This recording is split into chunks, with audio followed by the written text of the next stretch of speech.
Hey, what's going on, everybody? It is Trevino here, and we are with Matt from Austin. How you doing, Matt? Good. How you doing today? I can't complain. A little bit cloudy, but another beautiful day. There, but a good day to be alive nonetheless. That's right. No, it's great to connect with you and have you on the show. For those of us who aren't familiar with you, would you introduce yourself, Matt? Yeah, absolutely. My name is Matt Cenca. I live here in Austin, Texas, of course. Founder and CEO of a company called ATX Capital Investments, and we invest in diverse portfolio of assets and commodities. Okay, yeah, absolutely. I'm just curious, is that what brought you to Austin? Are you originally from Austin, or? Okay, so I'm originally from Boston, and I moved to Austin almost 6 or 7 years ago. I moved right out of college when I was 22. And the reason I came here was actually for the first company that I started called Buyback Hub, which is an export company for mobile devices. I started that in my teen years, actually, was its fledgling stage. And just kind of took off from there and brought it down here to Texas after college to do bigger and better things with it. Obviously, save on taxes, being a techie city, a fast growing economy, that and that. And it's been the best decision I ever made for both my business and my personal life, actually. Um, what's and that's the company that actually led to me becoming, a diverse portfolio investor, right? So like that um, money that I earned from that company is what I use to start creating my diverse ventures and portfolio. So that was really the seed to everything I'm doing now. Yeah, absolutely. I'm just curious as well. You're from Boston. You came here when you were 22. Had you visited Austin before, or how is Austin on your radar? I knew that I needed to bring the company to a state where there was low taxes, more particularly income tax was important for me. I also knew that I needed to be in the warm weather. I think it's super important to be in a warm climate, honestly, because of the way that it affects your mindset, right? I think sun and light actually increases your mindset and makes you happier, right? So the happier you are, the more efficient your brain will work, and obviously the more successful you can be. I wanted to be in a city that was big on tech, and I wanted to be in a city, of course, with a young population, with people such as myself. So we had Austin. When I say we, I mean my business partner and I at the original company I spoke about had Austin on our radar, and I think we also had like Orlando, Florida, on our radar. We flew down to Austin, and we knew this was it, like within a few hours. So it was, I'm not sure how it popped up, but it hit all our check boxes, and then it was an easy sell once we got here. Okay, yeah, absolutely. So you've got the sun, you've got the young people, you've got the great environment. You get here when you're 22. Could you kind of take us through from, age 22 until maybe where you are now, like kind of what was going on? Yeah, absolutely. So the company that I brought here was originally run out of my mother's basement back in Boston, or my college dorm, depending on where I was at the time. And my business partner and I, who were friends in high school, decided that after college we weren't going to, pursue the normal career path. We were going to take what we've built and actually trying to turn it into something great.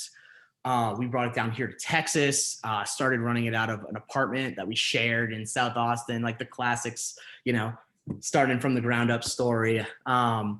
And we just kept pushing and pushing it every year, eventually growing to the point where we need employees and office space and this and that until 2020, where we were in Inc. magazine for top 100 fastest growing companies in Texas, right? And we really took that to where levels that we never thought possible, which was great.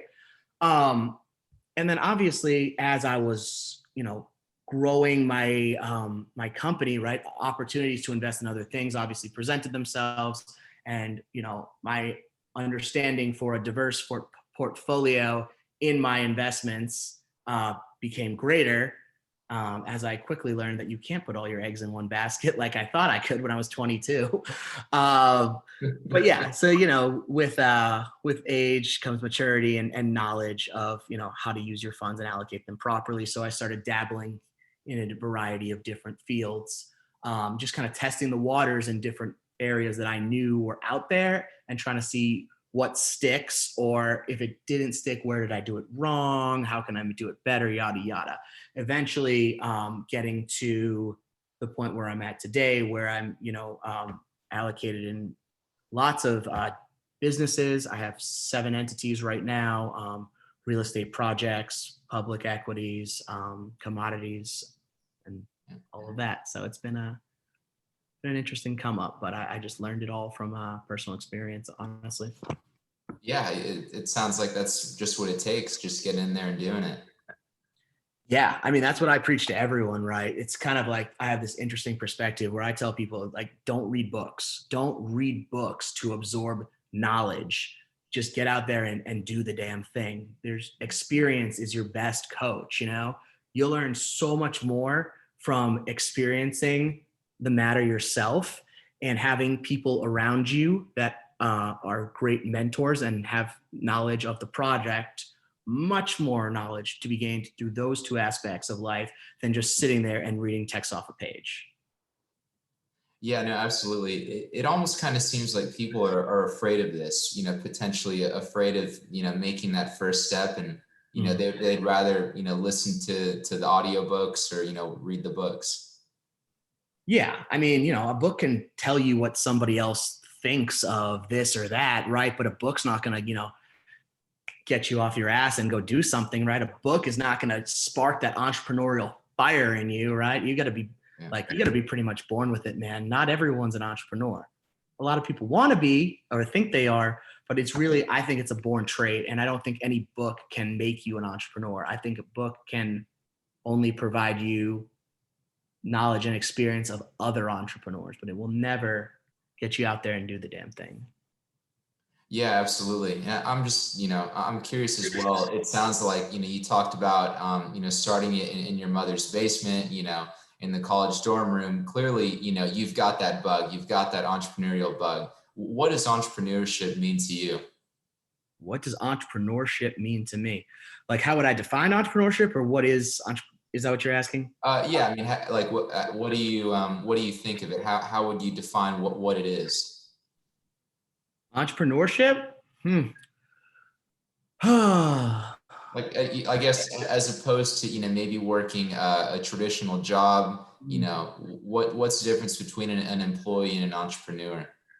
Well, an entrepreneur has that fire that sparks them every day to achieve, things such as financial freedom or freedom of schedule, right? They aspire for something more, not only monetarily, right, but something more in the sense of creating a general sphere of happiness. One moment, someone's knocking on my door.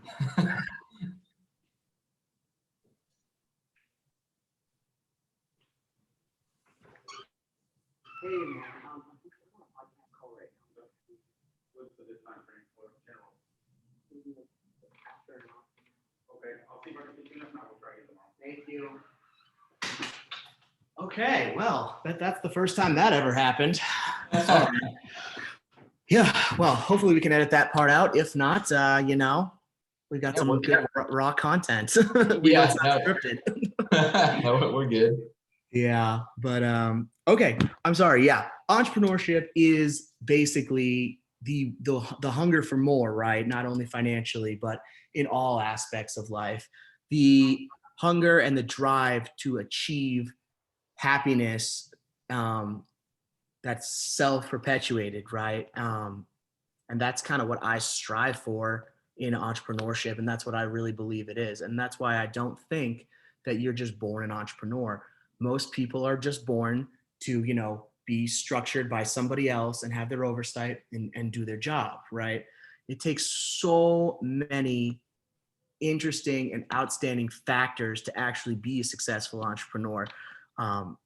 Mindset, self-discipline, self-care, being able to self-govern yourself with like a freedom of schedule, right? When you have freedom of schedule, God, you could be out doing anything, right? So there's just people out there that just don't have what it takes to keep themselves disciplined and governed enough to be an entrepreneur. And I think that's one of the most important steps and traits of a successful business owner or investor. Yeah, absolutely. I mean, amongst other risks, I could see how that would kind of be, scary for people to think that, hey, I have this open schedule. I can just sit in my pajamas and eat junk food, right? Well, look at COVID, right? Look what happened. Yeah. Everyone was given freedom to work from home and self govern themselves, right? Some of them was the first experience that they ever had this in their lives. They were always working in a cubicle 9 to 5 for the last 10 years, and now this happened, right? And then, well, I mean, I wouldn't necessarily say that most people came out of that on the winning side, right? So I think, how do I say this? COVID was rough on a lot of people who needed structure in their work life. Um, and I think that I don't want to speak, too poorly on the matter, because a lot of people did suffer from a lot of depression and alcoholism and mental health issues because of this. But I think that goes to show you that some people are just built, to go through and have other people structure for them, because without structure, their life actually falls apart. Now, I'm not trying to speak illy on the matter, but I think that, the way that happened with COVID is actually a testament to that being fact. Yeah, absolutely, Matt. That's a real interesting perspective. And, given that you are an entrepreneur, you do set your own schedule, you kind of know what your day to day is like. How do you structure your schedule? How do you keep yourself organized as an entrepreneur? I have a very interesting way of running a schedule. Some people think I'm crazy, but most of it's run on Google Sheets and pen and paper. Very old school, but it's working for me, so I'm not changing it yet. But yeah, I got my tasks that I have to do every day that I know like must get done for my operations to be successful, right? So those are my must do tasks. So I make sure I get those all done first and foremost in the morning, right? Like get up, get a little exercise, do some cardio, and then I knock out my mandatory tasks, right? After that, then we're on to like rotating tasks, such as, little issues that have popped up here and there, like kind of one-off things that need to be dealt with, right? And then after my one-off tasks are complete, then we're on to personal tasks, such as, dealing with personal finance matters, or I don't know, going to the grocery store, right? And then after that's all done and I've achieved everything on my task list for the day, then it's time for free time, relaxation time, and mental health reset. Yeah, absolutely. Now, I'm curious as well. Was this something that Matt had just developed on his own, or it's something, a method that someone else told you about? No, it just developed on its own, honestly. I obviously can succeed without structure in my time, but I can't succeed without organization. Organization is so critical to my success, and I believe everyone's success, right? I think that, having everything nice and neat in front of you, right, and having all the factors at play for the day right there, right, allows you to strategize on how your day is going to work, and you can achieve maximum efficiency. I don't believe that you can achieve hardly any level of efficiency if you don't wake up with a game plan every morning, honestly. Yeah, absolutely. No, I'm fascinated by, how entrepreneurs are able to structure their day because, it's one thing to work a 9 to 5. It's another thing to, have a small company. But if you're running multiple businesses, how do you determine what's the most important? Yeah, I agree. So actually, on top of my schedules that we just discussed, everything is also color coded to obviously um, it kind of groups the tasks together almost, right? So obviously, what's most important, I already know. It's on the first thing on the list, right? I always do work most important to least important, right? You don't want to be procrastinating that super important task till the end. So I always work most important to least important, and then I have all of the lists are color coded. Like these red ones are for this company, and then I need to do these blue ones for this project, right? So that's how I keep my projects separated, and then I work down the list most to least important. Yeah, absolutely. No, it is interesting that you have so many different businesses you're working on as well. And you mentioned something interesting about diversification, right? So maybe you started out, in in your mom's basement, working on your business to the college dorm room. How are you able to kind of organize yourself in a way that you're not overstretched? Good partners, right? Good partners, good managing partners in all my projects, right? Teaming up with the right people so that I do not overextend myself in any one of these multiple projects, right? People who you can trust, people who are hardworking, people who have skin in the game. And trust me, these people are not easy to find because everyone knows it's very difficult to find. It's hard enough to find a good employee. Imagine 10 times more to find a good partner, right? It's very difficult. But when I find that person and I see they have the traits that I want, in a partner, I entrust my projects to them, and they do a great job for me. There's a lot of people out there that want to be involved in entrepreneurship, right? But they're lacking the knowledge and experience or the funds, right? So that's what I can bring to the table. But I am lacking the time to do the hands-on work, and that's what they can bring to the table, right? So we come together with their sweat equity and my financial equity and experience, and come together to make a successful project. Yeah, absolutely. It's a great kind of marriage of those two things. Both sides are kind of helping each other out. Yeah, I think there's a lot of people out there that are just waiting for their opportunity, right? For someone to come along and say, yes, I will invest in you and your brand or your skill set. And it's not everyone has, the right skill set or project to invest in, right? I say no more than I do yes. But for those of people out there who are just waiting for the right opportunity, if you truly believe that you can be an asset to somebody, then the money and the experience will find you in your project, and you will be able to reach success. Yeah, absolutely, Matt.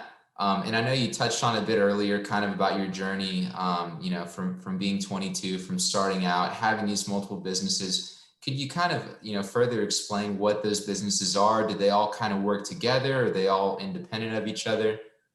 Yeah, I'd be glad to. Let me take this out because I do have many projects going on. So some of the companies that I have right now that I'm a founder in is obviously Buyback Hub, which is the mobile device export company, my first and most successful entity.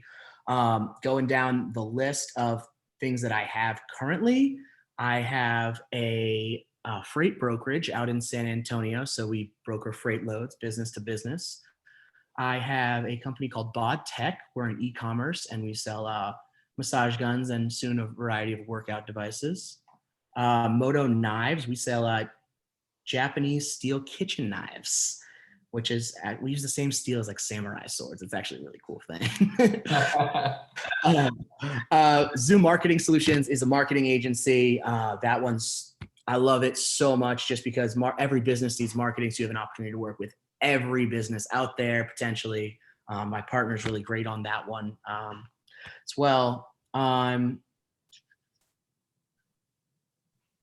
Well, I have a TV show coming soon, so that'll be interesting. Wow, you don't hear that every day. Yeah, my business partner at the marketing company, she came up with the idea. I just got out of a meeting for it actually. It's called the network effect, and basically what it is it's kind of like interview style, right? Like you think like the Tonight Show or something, like a desk interview, and we bring in entrepreneurs. It's kind of similar to this, and we have this host that's like an Fox News anchor, and she interviews them and asks them about their journey and stuff like that.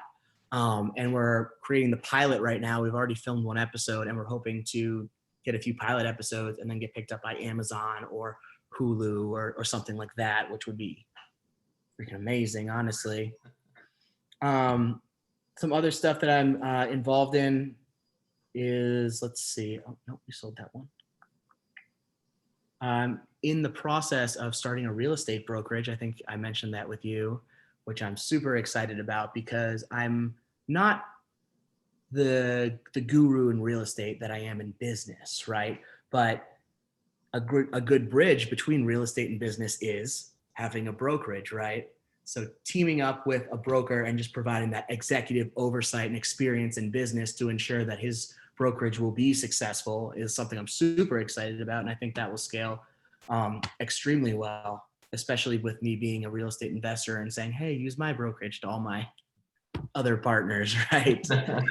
Yeah, I'm doing some home flipping right now, as we discuss some real estate projects, hopefully new developments coming soon. But what I'm most excited about probably is one that's coming soon is actually a nonprofit that I want to start. Um, and I'll touch base on it a little bit as to what it does. It's still in its infancy stages. These are very hard to set up compared to just a normal business, but we're planning on taking financial knowledge on building credit or investing or saving or debt. We're planning on making courses and taking them into low income schools and providing these kids with financial insight and education, not only when we're there as a presentation, but ongoing financial education through online courses thereafter. So that, I mean, everyone knows the school system's broken. They don't teach financial literacy. It's a real terror, blah, blah, blah. So real goal, right? The end goal of this is to actually bring financial literacy courses to every high school across America. I think that would be an amazing feat to accomplish. And we think we're going to be able to at least start the process here with this 501 charity that we're planning on getting going. Yeah, absolutely. And it's so neat that you're able to do that, when they're at an impressionable age, and, it can really sink in and be part of their lives, being financially responsible. Yeah, I think like learning financial literacy and understanding, like not just, learn about it once because some guy at my school said you should buy stocks, right? Like actually having, ongoing education and understanding financial literacy, everything from credit to debt to, investing. And it's really the greatest gift that you can give yourself, because it's the gift that pays for life, right? It's that thing that never, it literally is the gift that never stops giving if you can take that knowledge and apply it to your actual situation. And for some of the kids that we're going to, or I would say a lot of the kids that we're going to speaking to initially in these lower level schools, they don't have, someone at home that can teach them this, who's in a good financial situation, because they're in these low income areas, right? So, and they're not teaching it at school, they're not learning it at home, right? This could literally be the one thing that changes the way their whole life was going to go, with this education, if they can apply it, right? It's almost their ticket out of that perpetuating ongoing cycle of poverty. And I think that's just so powerful to be able to bring that to people. Yeah, absolutely, Matt. That definitely is powerful. Being able to provide something that maybe the education system isn't bringing. It's one thing to complain about the system, but another thing to offer a good service. Yeah, I agree. I'm a doer, man. I'm a go-getter. If I see something, I see an opportunity in it, or I see a passion in it, like I'm just gonna get up and I'm gonna make something happen. Whether big, small, whatever, I'm gonna do something, because I can't just sit idly by. It kind of irks me a little bit. Be in the back of my head forever if I don't do something. Yeah. Yeah, no, absolutely. I also think it's interesting that you're looking at real estate as well, because it seems on its face before, the industries you were working in weren't really related to real estate, and now you're really wanting to get in and be hands-on. Yeah. Every investor knows, every person should know that if you have an investment portfolio, a certain amount of that, depending on your risk tolerance, needs to be in real estate, right? Previously, I knew that, just wasn't actually into physical real estate. I was into, our REIT funds and investing in it that way. But I don't necessarily think that investing in REIT funds is the same as hard real estate. I think REIT funds are an important, hold their important placeholder in your, public equities portfolio, with your brokerage. But I think hard real estate really needs to make up a chunk of your, asset classes. So I jumped in this year. I did a fix and flip, which just went actually really well, better than expected. We just got it sold or under contract a few days ago, and took me a little longer than expected, but the margin was well worth it. And I'm hoping that after we get this completed, I'm going to go ahead and roll those profits into my next project, which I'm hoping is a tear down of a single home that's built on a proper land that's zoned for multifamily, do a new build, and then that whole thing, and jump into that side of the real estate after this. Yeah, absolutely. I mean, especially here in Texas where, a lot of the major metros, they're growing, you have those opportunities to do those flips and new construction builds as well. I'm curious as well, what is it about REITs that you felt like the flips and new construction were the better way to go? Well, a REIT fund is just basically going to bring you steady returns year over year. And I don't think they're honestly that impressive. Like, what is a REIT return? 8% a year? Steady, yeah, like steady over steady. Whereas my cash on cash return on this house was almost 2x in 8 months, right? So obviously there's a big gap in margin and in time and all of that. So that's what attracted me to it. Now I'm not big on putting rental properties in my portfolio, to be quite honest with you. I think there's a lot of other asset classes out there that can return just about as well, if not better than rental properties. And I believe that they are just about equally as consistent and safe. So rentals are not really in my future, as I believe, unless of course I do a flip and then I go backwards on it. If I mess up, then I'll make it a rental. Or you can also use rentals to do like to write off depreciation for tax purposes and stuff like that. So maybe down the road, but I don't really see, rentals, themselves as a great way of generating cash flow or income compared to what else is out there. But flips, I think they're pretty awesome. Yeah, no, absolutely. I'm curious about the rental thing because you kind of have two parties. One party will tell you, hey, we really like rentals, and then the other, they shy away from it. They don't, they have the idea that they're going to be, using a plunger in the toilet at 3 o'clock in the morning, right? Yeah. So, well, I mean, there's ways to automate it, right? So, like I said, I depend on my partners for my projects to be successful, right? So, if I went out and I bought a house, right, and then I would probably immediately turn it over to a property management company so that I don't have to deal with that, right? You just kind of pay the bills and they take care of everything after that. You do out those numbers, especially in Austin, man. It's actually very common for people to go ahead and take out a 30-year fixed rate mortgage and then still cash flow negative in their Austin home every month, and then actually eat that loss month over month over month and just play the appreciation game, right? What's interesting is the people who are turning a profit on that stuff, the cash flow, if you're on a 30-year fixed, obviously, that $100-200 a month is very low cash flow and profit after you pay everything, right? And mind you still have, what do you have tied up in there? You have 20% down plus closing costs initially. The cash on cash return, right, of that does not really play out as well as some of the other asset classes, right? And what's interesting is even if you are making a low cash on cash return, right, on your rent, people say, well, what about the appreciation of the property? What they don't realize is, we live in Austin, so people have this way overblown idea of what properties appreciate, but properties actually appreciate about 3.8% yearly national average, right? So if you take your 3.8, yearly appreciation compounding, right, and then you take what you're going to make on top of your 30-year mortgage after all expenses is done, and you do out that math, honestly, like the numbers aren't that impressive. It's not. It's really just a stable income investment. You know what I mean? It's not something that's going to blow you away with the returns if you're just doing rentals like that.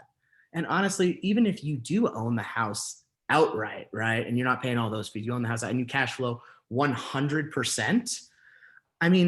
Really, you have all that cash tied up in it, and you might cash flow $1,500 a month for renting it out, or $1,800 a month for renting it out, and then you get your 3.8 returns. If you do out that cash on cash calculation as well, right, from having that big upfront tied into the house, and then bigger monthly payments plus your 3.8, it's still not a very impressive return to me. It's just not comparable to what else is out there that has similar risk factor. Yeah, absolutely, Matt. And I'm curious as well in terms of the real estate market. I know you'd mentioned how you have your freight company in San Antonio. Are you open to other markets, or are you strictly looking at Austin? As far as real estate goes, or as far as Yeah. business Oh, goes?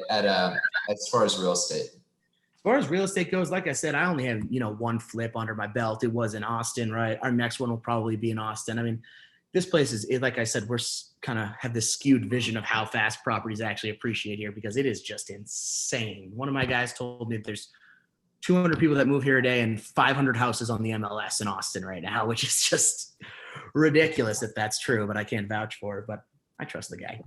Anyways, yeah. So demand is through the moon. Supply is not there. So I mean, why would you work in any other market than right here right now? It makes no sense to go anywhere else unless you're short on cash and you need to be, in another market where it's less expensive upfront costs to get your projects going.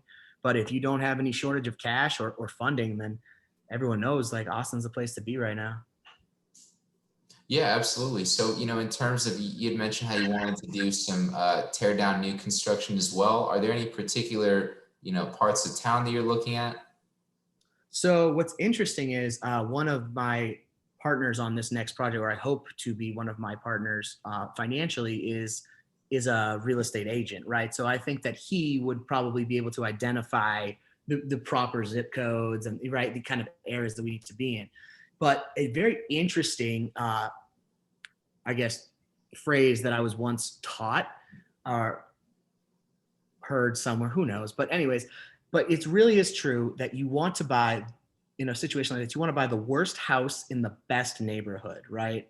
You want that zip code that appreciating like crazy. And it's all like those 5 out of 5s for like school district and safety and all that, right? But you want to find the house that's been there for 40 years. The guy never wanted to sell, completely neglect, right? That house that's just the eyesore of the neighborhood that just so happens to be zoned for multifamily too, right? Like that's where it's at, in my opinion, right now. And there's so many great appreciating zip codes here in Austin at the moment. I mean, I don't know one zip code that's not appreciating it faster than the national average, honestly.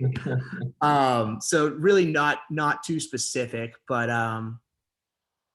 yeah, I think that's just kind of my mindset. Worst house in the best zip code, whatever Yeah. we can. Yeah, So. no, that's a terrific rule of thumb, Matt. Just being able to, find that good property, that, maybe distressed property in a good area. Right. And again, I count on my partners for everything. I'm not a one-man show. So I know that like my guys who I have on my team, like we're going to be able to find several options and compare and contrast and eventually come to that decision that makes just total sense and have that eureka moment. So I know that my partners and I will have great success with this next project. Yeah, absolutely, Matt. So I know you mentioned how, being able to search for those properties that are maybe zoned for multifamily. What's kind of the idea? Like, are you talking duplexes or more, small apartment complexes? Well, like I said, I'm kind of new to real estate, but as far as I know, that the zoning, the R3, the R4, whatever those are for the multis, matters a lot as to what you can put on it, right? So I think that I'm not really leaning one way towards the other. I know I want to do a tear down. I know I want to build a multi on it. I'm just not sure as to what scale. But like I said, when we have all the information in front of us, right, with how it's zoned and what can go on there and costs, and we run those analysis, I really think there's going to be that eureka moment where it's like, this is the one. But as for now, I'm not sure what our game plan is, but I know that that's generally the direction we're heading. Yeah, absolutely, Matt. So, I know we've covered a lot of ground about a lot, mindset, entrepreneurship, a bit about, your companies and what you do. What is Matt looking forward to this year in 2021? Ooh, what am I looking forward to? That's a good question. I think I'm looking forward to the same thing I look forward to every year, which is new and exciting ventures, getting into new stuff that I haven't tried before, opening myself up to new markets and new opportunities. As you can probably tell, like I eat, sleep, and breathe business. That's what makes me happy. Just like that's that's my jam. Like what brings me the greatest satisfaction and happiness is finding success and having fun in business, doing all these different things. So that's what I'm looking forward to most. Not only the projects that I have planned, but the unknown right now. It's really exciting. Like who knows what I'm going to be doing at the end of the year? It's stuff that's definitely not on, on my radar right now. And to look back once I do it and say, wow, I didn't think I was going to be here 12 months ago is always an exciting and exhilarating experience for me. Yeah, it's a beautiful thing, being able to stare into the unknown and saying, hey, let's do this. Oh yeah, I think that ties back to that entrepreneurial spirit. Like people look into the unknown, and most people are fearful of the unknown, right? What if, what if, what if? But for me and for other entrepreneurs, they look at the unknown, right?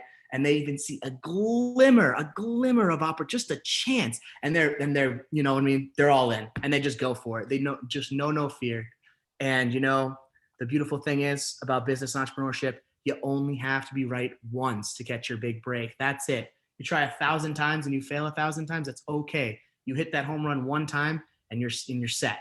So I no fear. I just go for it. That's right. All it takes is one time, huh? That's right. Only one. So keep trying out there. Yeah, absolutely, Matt. Well, is there anything you haven't said that you really just like to hammer home? Oh man, I didn't prepare a speech or anything, but but I guess my closing message would be to everyone out there that's listening to this, whether you're an entrepreneur or you want to be one or an investor, is that kind of relates back to that point earlier where I said that you just got to get out there and you just have to do it, man. You have to know no fear, get off the couch, stop reading books and thinking about it, or watching TV and fantasizing about it, right? Get out there, make a game plan, and start executing. If you don't know how to execute, find someone that does and start learning the steps of the process. Then go for it, okay? Don't just be sitting on the sidelines while everyone else is out there being successful and making the money that you should be out there making. Well said, Matt. Absolutely. So maybe someone's listening that, they're interested in maybe one of the companies you talked about, maybe about your mindset, collaborating you with you in the future. Where can we find you? Yeah, I'm on social media, or just Google me, I guess. My name's Matt, M-A-T-T, Cenca, C-E-N-C-A. You'll see me on Instagram and Facebook, as well as LinkedIn. And actually, you'll probably find a variety of other podcasts that I've done and TV shows that I've been featured on too. So, if you want to reach out to me directly, social media is really great. Or, on a more professional level, if you want to send me an email, it's my last name, CENCA02@gmail.com. Absolutely, Matt. We've covered a lot of ground, a bit about your background, how you started out, your journey, your entrepreneurial ventures, real estate, and what you're looking to do in the future. So it's been a real pleasure having you on the show. Yeah, dude, thanks for having me on. It was I was really happy when you asked me, and I'm glad we did this today. Yeah, absolutely, Matt. We'll talk to you soon. All right, thank you so much for having me. Bye. Appreciate it.